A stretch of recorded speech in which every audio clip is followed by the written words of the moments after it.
Guys, finally nanumpa na si PNP Chief, no? Former PNP Chief General Torre, no? At yan, na-promote po siya from PNP Chief na salary grade 29 salary grade 30 na po siya as MMDA General Manager. Tapos, ito po nakakatuwa dito. No?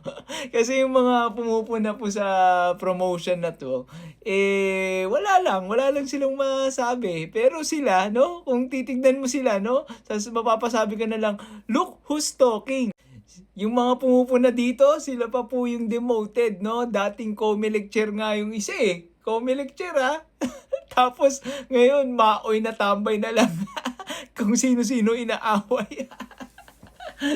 No, grabe yun. Akala ko sa sa kalsada lang yung mga road rage, no? Pati pala sa loob ng mall. Malamang mag-react siya dito. Pag nag-react siya dito, alam nyo na, no? Wala talagang pinipili yun. Maoy na tambay, no? Dating gusto maging kongresista na disqualified. Karma. Alright. Once again, balita at kalaman. Let's do this again. Let's go.